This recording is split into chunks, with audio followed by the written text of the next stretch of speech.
how do you get thousands of people, each as eclectic, opinionated, and downright contrary as the other, to stop for a moment and engage with an object? That is the challenge that Thinktank Science Museum's Laurence Butler takes on every day. And he finds ways to communicate the meaning behind incredible and complex scientific innovations.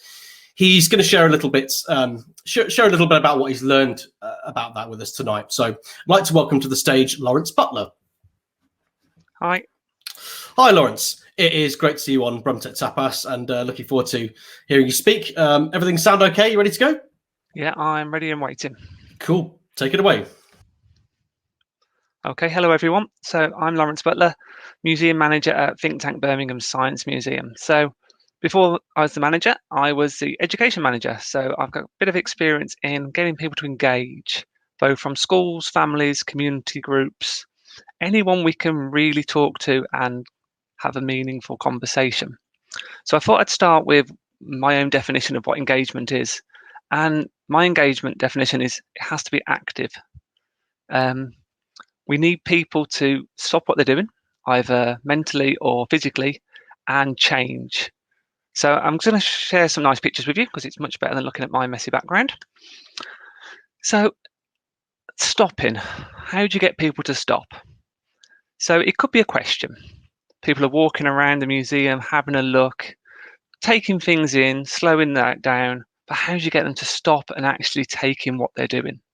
So at Thinktank, my favourite object for this is a bubble car. So a bubble car is post-war, German, a bit like a Mini, but a slight difference. And people look at it and they like it. And how do you get them to then take that next step? Well, we could talk about the mythology of this car was produced from the front end of a German bomber plane after the war because they weren't allowed to make them anymore. But it's not the one I like to use. I like to go with where's the front door, or where is the door anyway? If you don't know what a bubble car is, have a little Google, try and spot the door. It's the only thing I couldn't find a decent photo of. It's not just questions though, it's actions. So what have you got, or what could you provide that will make someone want to do something, to join in, to challenge themselves? Got some nice pictures on the screen of some children taking part in some activities that were designed for the galleries to have a go. If you've got to build a Mini, it's good fun, different activities, something that they can physically pick up, have a play with. Springs, the little chap on the front has got a set of springs just bouncing balls around. It's intuitive, but it stops them. It means that they can have a play and have a think. The other picture of the children sitting in the tray was an engagement nobody expected. So this was an activity where we took Rice Krispies and we bashed them up and then used a magnet to draw the iron out. And we were talking about what's inside food. But we popped it on the floor, we were having a bit of a rest, and these children decided that rather than playing with what we wanted them to do, they'd actually just get inside the box and have a great old time. And it makes me think, although they weren't doing the activity I wanted, they were engaged, and it gave me the opportunity to talk to the adults around them, to the older children, and get them thinking about the actual activity. So as long as they're stopping, as long as they're actively doing something, I'm happy.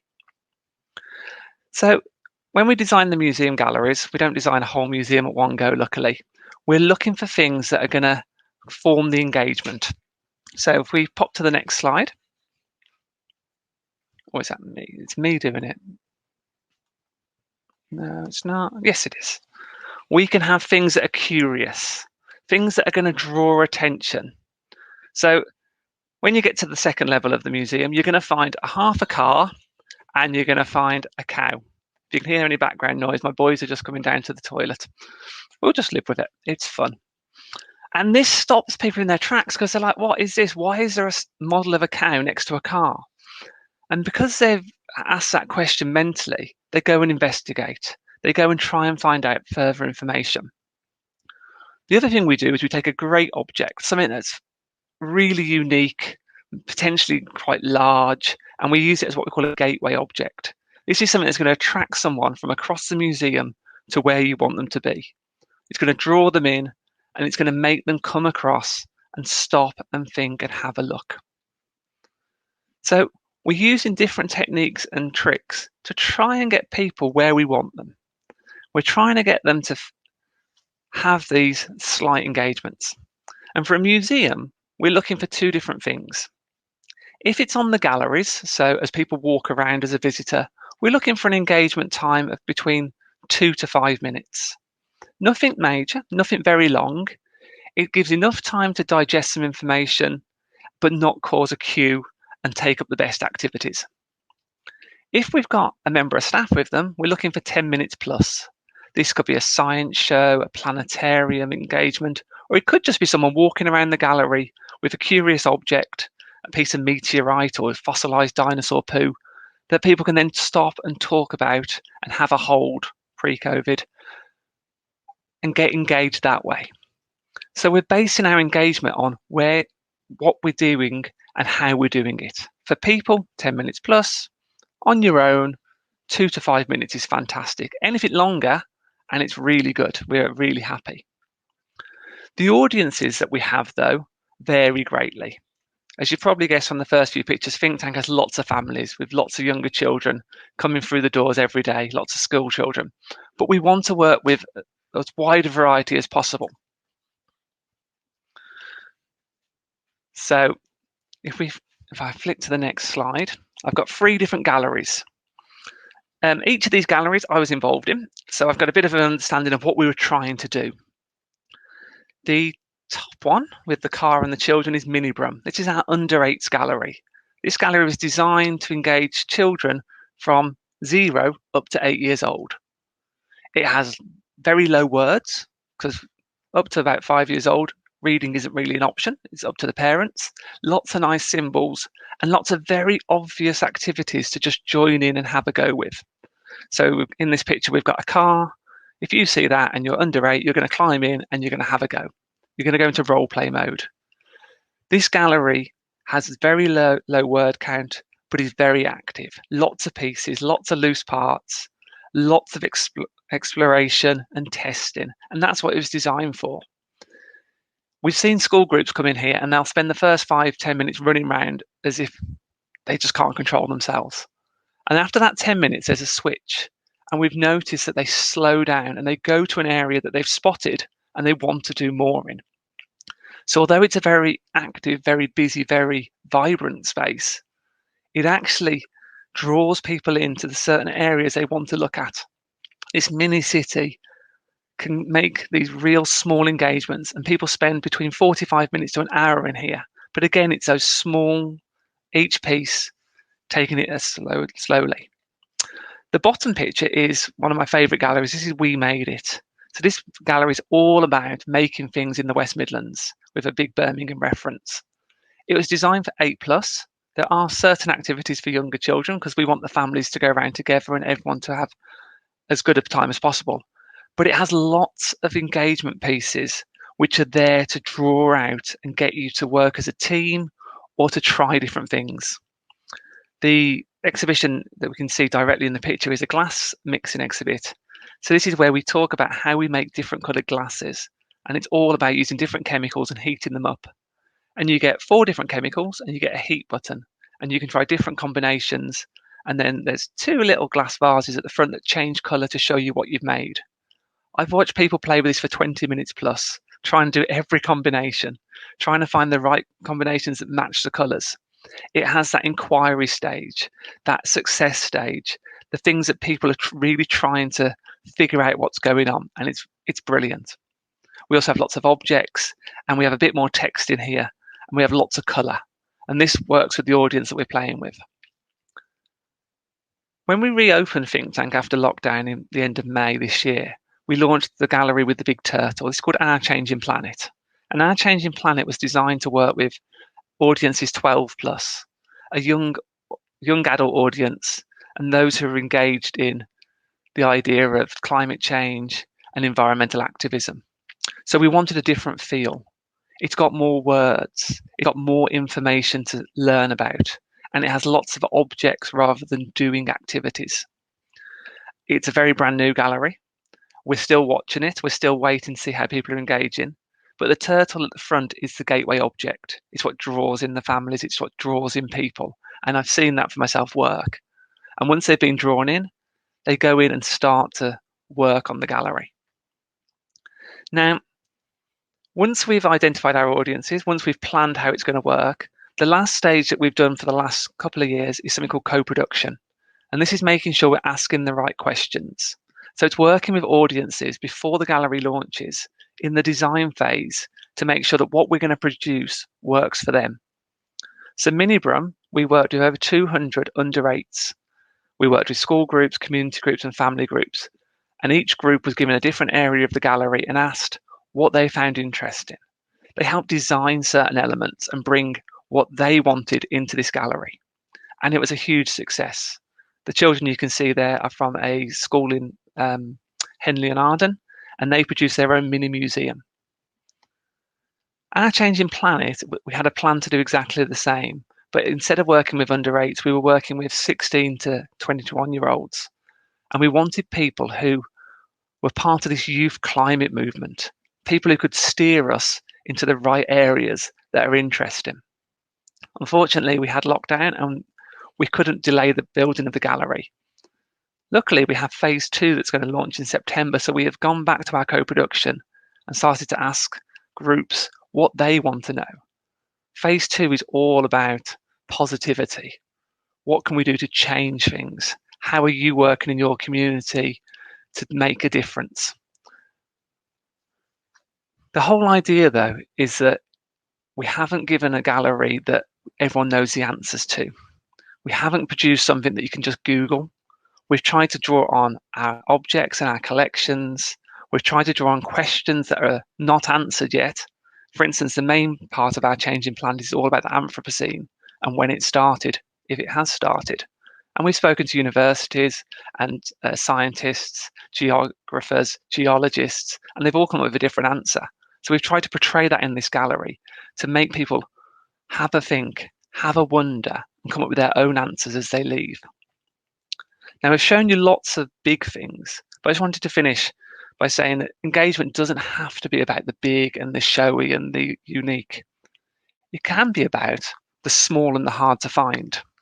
So this is also in Mini Brum. So Mini Brum, under 8s, but we know it's going to be full of families. We know it's going to be full of parents, grandparents, older siblings who may not want to do the role play and get active like their younger siblings or friends. So we added in these tiny little mini people in Mini Brum. And not many people have noticed them. But those that do then spend the next 10 minutes trying to find out where they all are. So engagement is active. It's about making a change and a stop and getting people to work with you to get more information, change an opinion, and just have fun. And that is the end of my presentation. Cool. Thank you very much, Laurence. That's really, really fascinating. I can sympathise with your opening there, especially when it comes to the kids going for the box. As a father of a 1-year-old who can't stand, he's not interested in any of his toys. What he is interested in is all the packaging. So it's fascinating it's fascinating to see. It's fascinating to really sort of get an insight of how you go about making things. So we've got some questions that we've just spoken about with the team. So I'll just go with the first one. This is quite a I think this is quite a sort of a poignant one. And I think that it's been it's been brought to the consciousness by COVID a bit. But what can we do as visitors to support museums outside of just donations? Yeah, that's a hard one. Money's a big issue at the moment across the whole of the world. Every sector is short. And visiting doesn't have to be a paid-for museum. It can be any museum. It's having people on site is really important. We're not about making money. We're about making sure that the collections and the objects and the stories are being told to the right people. And that's everyone. It's Thinktank is Birmingham Science Museum. So for us, for instance, the more people we have come in, the better. If you go to your local museum that's potentially free, even just being there, it's going to give the staff something to really enjoy. We've all missed having people to talk to over lockdown.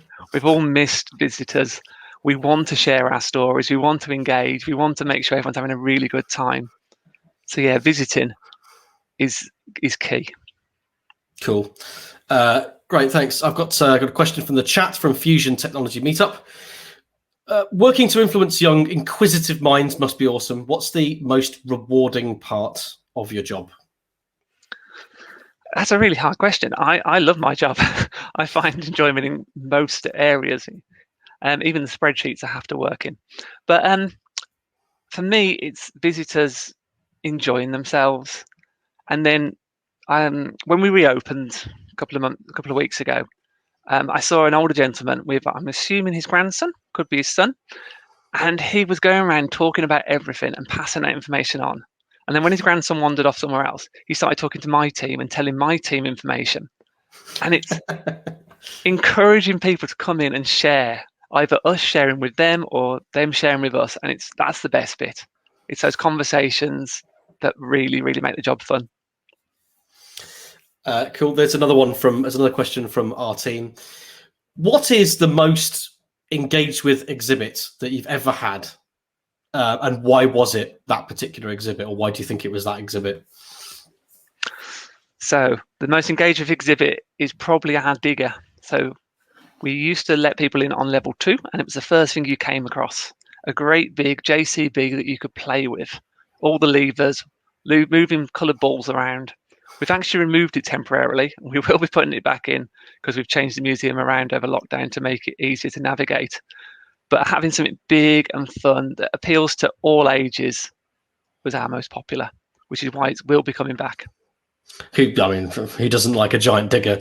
There's a couple more questions from the chat. So Maeve O'Sullivan, how do you keep the topics current if you have, I'm guessing, long planning timelines? It's really difficult. So it's looking for patterns. So most of the time we'll start with a engagement program that may not necessarily have physical elements. So it might not have a gallery or objects. So it's us talking about a subject. So before we did the climate change gallery, we'd done 2 projects, one called Operation Earth and one called The Crunch. Both of those had hands-on activities, demonstrations, but no physical objects. And we saw that the topics were really engaging. There were questions that weren't answered in those topics, which then led to our Changing Planet. So we work with other organisations to make sure that we are covering a range of subjects that keep us on a current topic.